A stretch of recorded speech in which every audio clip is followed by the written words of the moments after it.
Right. Last summer, one of the richest men in Britain gave an interview to a Norwegian newspaper and he didn't dress it up. Britain, he said, has gone to hell. Then he acted on it. He put his London mansion, one of the most expensive private homes in the country, on the market for around £250 million. He shut his London headquarters and he started running his shipping empire from the Gulf. His name's John Fredriksen, Norwegian-born, shipping billionaire, and on the Sunday Times rich list, he's the 9th richest person in this country, worth about £13.7 billion. Now, you're not worth £13 billion. So why does this matter to you? Because Fredriksen faced the exact choice every business owner who's ever thought about leaving has to face. Take yourself or take the whole operation. He took both. And the tax change that pushed him, the one that landed in April last year, quietly rewrote the rules for everyone who'd been relying on them. So today, what actually changed? The lever that's still open to you and the honest catch that keeps Britain's hand in your pocket for a decade after you've gone. If you run a limited company, subscribe. This channel tells you what advisors charge by the hour to explain.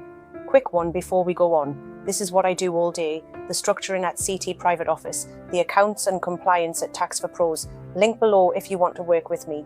Back to the billionaire. Here's who we're talking about. Fredriksen built an empire of oil tankers and shipping companies, Frontline, Sea Tankers, SFL, a big stake in the salmon giant Mowi. He left Norway back in 1978 and made London his base for the best part of 2 decades. In 2001, he bought the old rectory in Chelsea, a 30,000 square foot Georgian house with one of the biggest private gardens in London for about £40 million. That same house is now up for sale for around £250 million. And the London office that ran his business is closed. The management shifted to the United Arab Emirates. He was blunt about why. The tax change of April last year. And to understand it, you need to know what he'd been using for 20 years. For 2 decades, Fredriksen lived in London as what's called a non-dom. That status let a foreign-born resident keep their overseas income and wealth outside UK tax, and the part that really mattered, outside UK inheritance tax. It was the reason London filled up with the globally rich. In April 2025, the government abolished it, and it replaced it with something much blunter. Now it runs on residence. Live in Britain long enough, 10 of the last 20 years, and your entire worldwide estate sits inside 40% UK inheritance tax, wherever it's on earth. Fredriksen had been here around 20 years, so for a man sitting on 13 billion, the sum got very simple and very large. Here's the catch for you though. That non-dom shelter was built for the foreign-born wealthy. A British company director never had it in the first place, so copying Fredriksen's exact move was never on the table for you. The lever sitting underneath his move is the one that's where you're tax resident, and this is the part that makes his exit sting more than the others. When Fredriksen left, he took the business with him. He closed the London office that managed it, so those UK jobs went too. On top of that, more than a dozen household staff at the Chelsea mansion were let go. 2 separate sets of jobs, both real, both gone from Britain. That's the second order, cost nobody puts on the poster. A headline says a billionaire left and the Treasury loses his tax. The quieter loss is the office, the payroll, the salaries that were spent and taxed in Britain, and the staff who now work somewhere else. When the wealthy go, they often take the machine with them. So here's the fork, scaled down to your company, because you face a smaller version of the exact same decision. You can move yourself. Become genuinely non-UK resident under the day count rules, and the UK's claim on your worldwide income and future gains starts to fall away. That part is open to any director. Moving the company is a different animal. Your UK limited company keeps paying UK corporation tax even after you leave, because a company incorporated here is taxed here. It only stops if its real management genuinely relocates abroad, and doing that triggers an exit charge, a bill on the way out. Fredriksen could move his operation because a shipping empire is run from anywhere with a phone and a boardroom. Most directors can move themselves far more easily than they can move the business. And on the personal side, the numbers are real.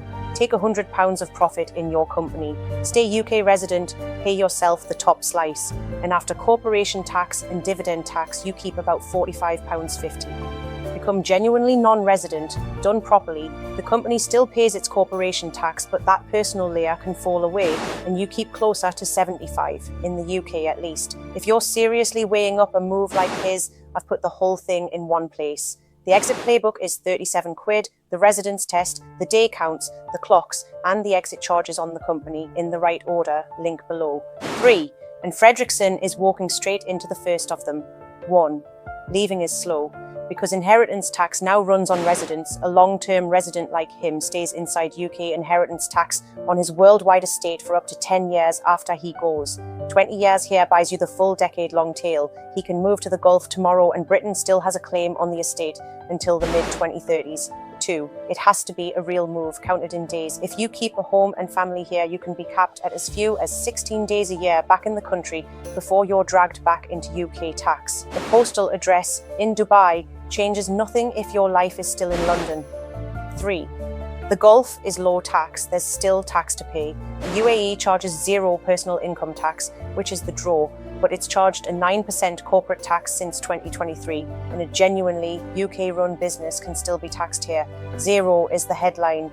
The truth has footnotes. Here's where it lands. Britain has gone to hell is a great headline, and it sold a lot of papers. The mechanism underneath it's calmer and more useful. Fredriksen used a shelter that's now closed to everyone, and the thing that actually moves the needle for him and for you is residence, done properly, held for years, with the inheritance tax tail counted in from the start.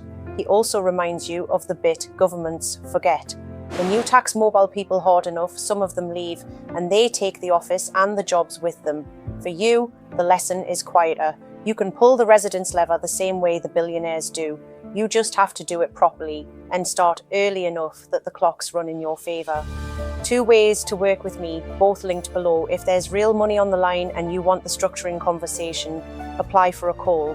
That's CT Private Office. And if you just want your company run properly every month, the accounts, the payroll, the filings, that's the Tax for Pros packages page. Flat monthly price. Pick the one that fits. If this told you something your accountant never has, subscribe. There's one of these every week. Like if it earned it and hit the hype button under the video in the YouTube app, it costs you nothing and it pushes this to more people who need it. And tell me below, fair or own goal? Thanks for watching. Every like, comment, hype and subscribe genuinely helps us keep making these, and it costs you nothing.